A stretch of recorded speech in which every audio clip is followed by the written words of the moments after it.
Boruto is a really hard series to like. A series that as a Naruto fan, I almost didn't want to like, but I'm not sure that it's entirely the fault of Boruto itself that I and many other people feel this way. As a part-time Boruto hater and freelance Boruto enjoyer, I often find myself conflicted on this series, its purpose in the overarching Naruto mythos, and why so many people seem to be divided on a series that is relatively simple at its core. In this video, I want to explain Boruto as a manga specifically, and the circumstances surrounding its serialization in order to get a better grasp on why Boruto is so hard to enjoy for so many people. For both haters and enjoyers of the series, I feel that this question lingers in the minds of those who bother to give Boruto the time of day. If you're a hater like I occasionally am, maybe you wondered why exactly you dislike the series. Part of it may just come down to your perceived quality of the manga itself, and it's the same thing with me, but there is always worse manga out there. For all of Boruto's faults,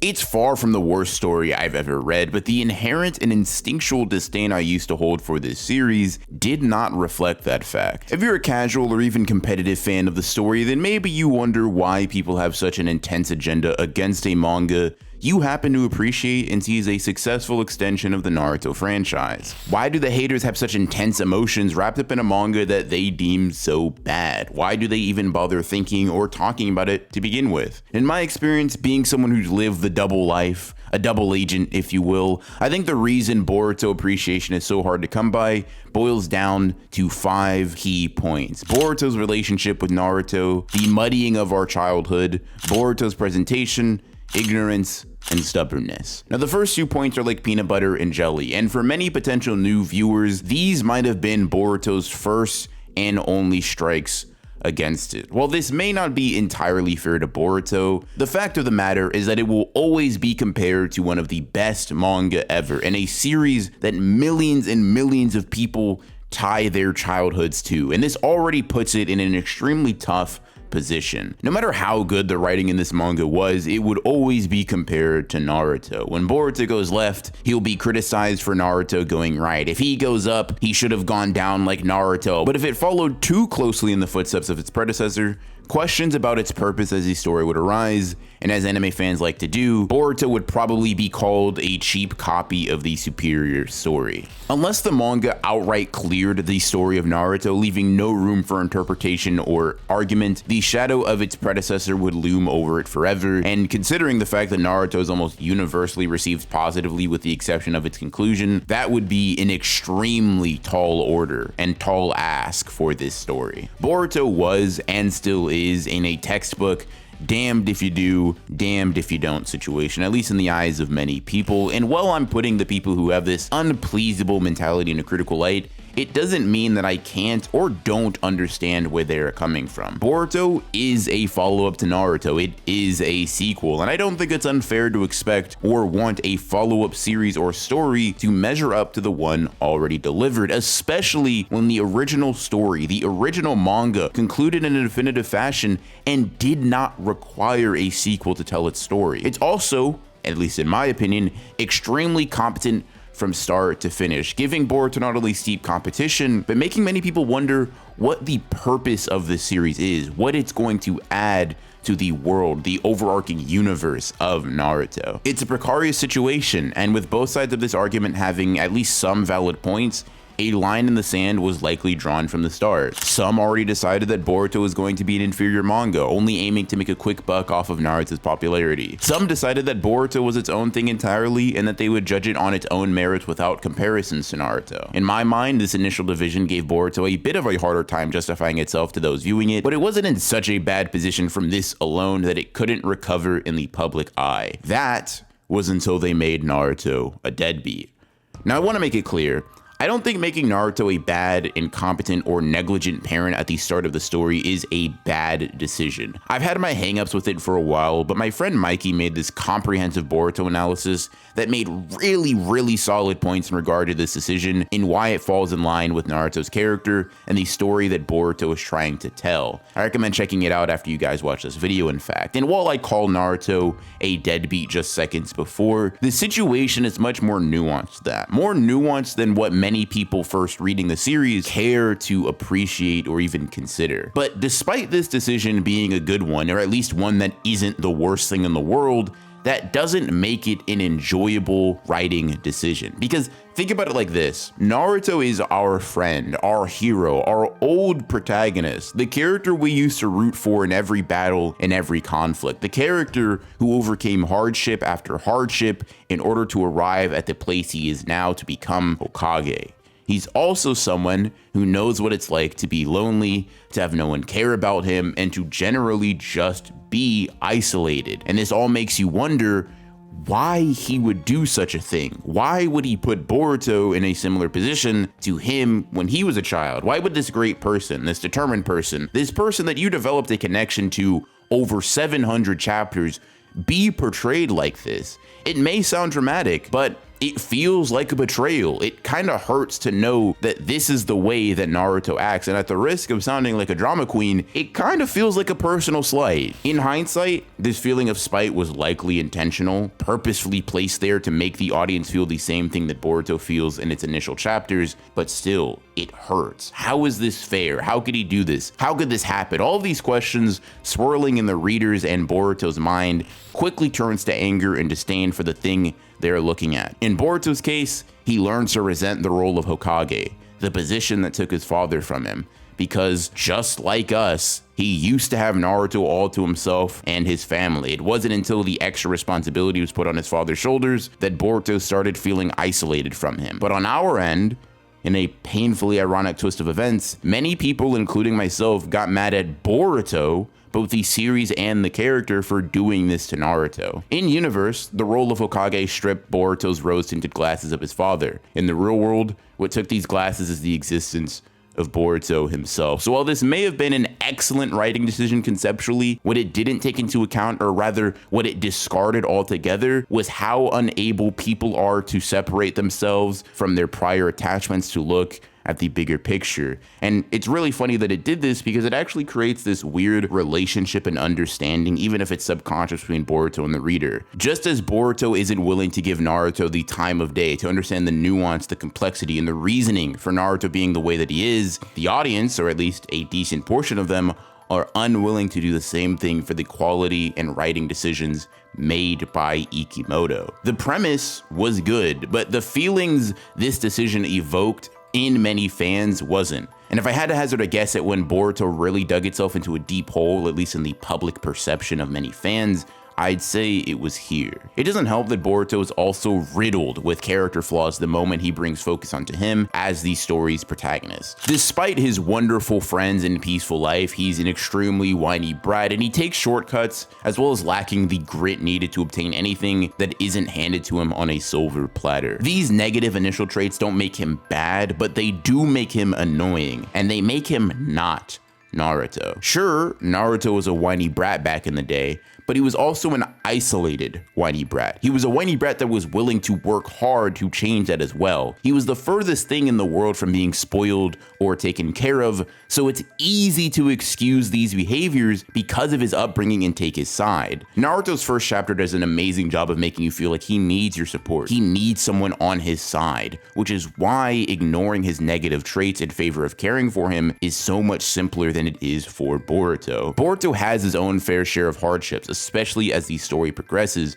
but in the beginning of the manga, not having your dad be very present just doesn't seem all that important when your father, the very character we had been reading about for 700 chapters, was the vessel for Kurama and alone from the jump. Once again, making Boruto different is a good thing, but that doesn't mean it makes him likable.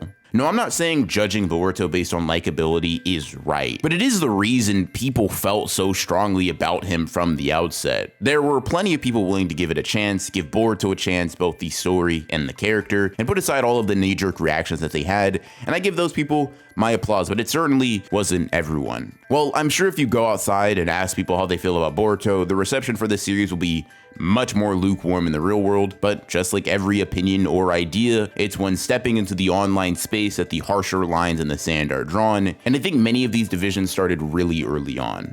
Now, up to this point in the video, I've really been writing for the Boruto defenders, because most of what I mentioned is decent writing decision after decent writing decision being trampled over because of emotions and preconceived notions. But pretending that Boruto's actual quality didn't contribute to its shared hatred isn't fair or true. Some things fundamental to Boruto, in fact, just make it a lot harder to enjoy, especially if you aren't already a big fan. This encompasses the presentation of Boruto, the things about the story intrinsically that I do think somewhat ward people off from the story, or at least don't interest them as much as it possibly could. Now, the lowest hanging fruit in a conversation like this is the art of Boruto. Now, I know all the Boruto fans and art enjoyers in here groaned, and I get it, I understand. More power to y'all liking it, but I'm just speaking for myself, and honestly, a lot of people who look at Boruto. The series just does not have great looking art a majority of the time.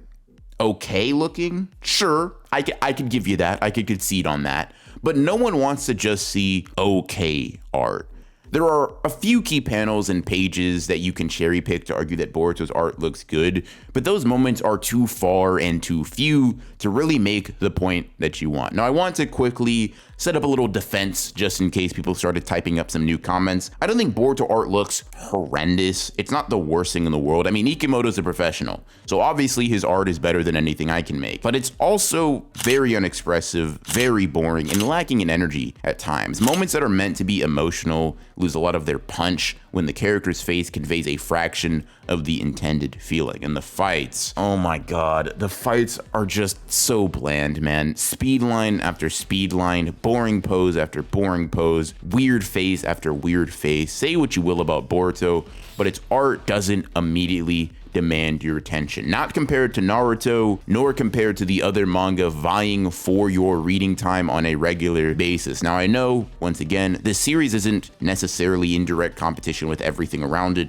but when we're talking about how people perceive the story, when we're talking about how people look at Boruto from a fair or unfair lens, how other manga that they're reading stack up, especially visually, will be taken into account. Whether it's fair or not, whether you like it or not, that's just the case.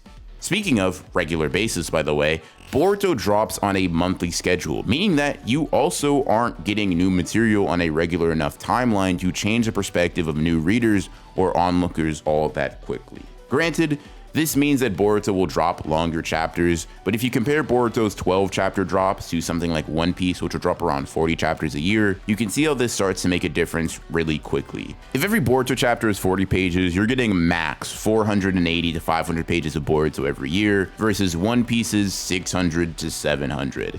And that's not a negligible difference by any means. Pair this fact with its art not being as good as many weekly series, and people are prone to just think it's of a lower quality. Now, as I say all of this, I hope nobody misunderstands. I think the monthly format is significantly more healthy for mangaka, and Ikimoto's lack of assistance does make churning out these chapters that much more difficult, but when we're talking about the perception of Boruto, those things don't matter all that much. Unfortunately, audiences don't care so much why Boruto looks that way, they care about what it looks like. To me, Boruto also just isn't a good enough series in terms of its character writing and story to overcome all of the hurdles put in front of it. While I do think Boruto is more good than bad, until the time skip, which has only happened recently relative to the entire timeline of Boruto's run, I wouldn't say that the series was spectacular at creating intrigue or standout characters. Boruto and Kawaki are obviously the stars of the show, with Naruto and Sasuke always being fun to see scrap, at least when you watch the anime.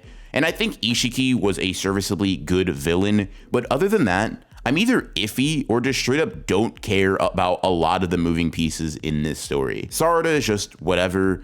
Mitsuki's only started growing on me during the time skip. Ada and Damon kind of just exist. Code is a laughably unserious villain, and every other relevant character is either currently being built up or is uninteresting to me right now. And this leaves a pretty small pool of people to be invested in, especially considering that this series has been going on for years now. I've heard that the anime does a good job of fleshing out side characters and making the world around them feel more whole, but considering I'm just a manga reader, none of that really applies to me. I mean, I watch the occasional Boruto fight scene, but aside from that, I'm not really getting the benefit of that extra character building. And call me crazy, but if the manga relies on the anime to flesh out characters in order to make them more whole, that means that the manga is not an entirely complete package. Since I've already somewhat broached the topic of the Boruto anime though, I'll just say this. During a time where seasonal shows with better schedules and more material to adapt prevail, Boruto's weekly model just didn't work in the eyes of many. We've seen some really well animated episodes during its runtime,